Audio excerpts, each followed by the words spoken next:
Science எல்லாம் okay. ஆனா இதனால நமக்கு எப்படி பல லட்சம் மிச்சமாகுது?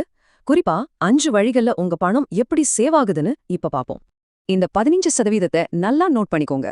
உங்க கட்டிடத்தோட ஒட்டுமொத்த டெட்லோடு பெருமளவு குறைவதால் அஸ்திவாரம் மற்றும் பில்லர்களுக்கு தேவைப்படும் கம்பி மற்றும் சிமெண்ட் பயன்பாட்டை உங்களால் 15% வரை மிக தைரியமாக குறைக்க முடியும்.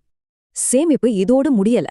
ஒரு ஏஏசி பிளாக் 7 சாதாரண செங்கற்களுக்கு சமம். அதனால கட்டுமானம் வேகமா முடிஞ்சு உங்க லேபர் கூலியில் 30% மிச்சமாகுது.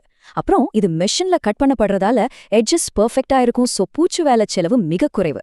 எல்லாவற்றுக்கும் மேல உள்ளே இருக்கும் காற்று குமிழிகள் வெப்பத்தை தடுக்கும் சிறந்த இன்சுலேட்டராக செயல்படுது. இதனால உங்க வீடு எப்பவும் கூலா இருக்கும். வாழ்நாள் முழுவதும் உங்க ஏசி கரண்ட் பில்லும் செம்மையா குறையும். மணலு சிமெண்ட்னு டன் கணக்குல குட்டி கலவை போடுற டென்ஷனே இங்க இல்ல.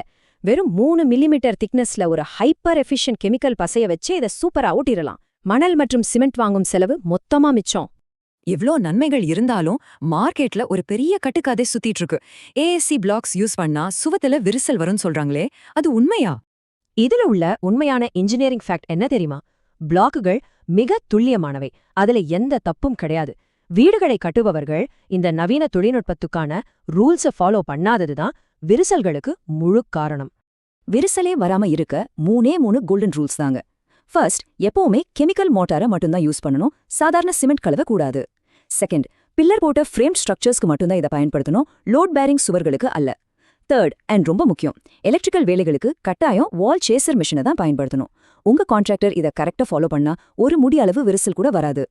இந்த ரூலை மட்டும் தயவு செஞ்சு காதுல பறக்க விட்டுறாதீங்க. பிளம்பிங் மற்றும் எலக்ட்ரிக்கல் பைப்புகளுக்காக சுவர்ல ஓட்ட போடும்போது சுத்தியல் உழிய வச்சு இடின்னு இடிக்கவே கூடாதுங்க.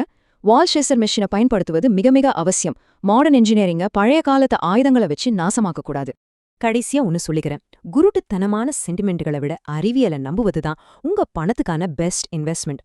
உங்க கனவு இல்லத்தை வெறும் செங்கற்களால் மட்டும் கட்டாமல் இப்படிப்பட்ட ஸ்மார்ட்டான விஷயங்களை வச்சு கட்டத் தொடங்கறதுக்கான நேரம் இது இல்லையா? யோசிங்க.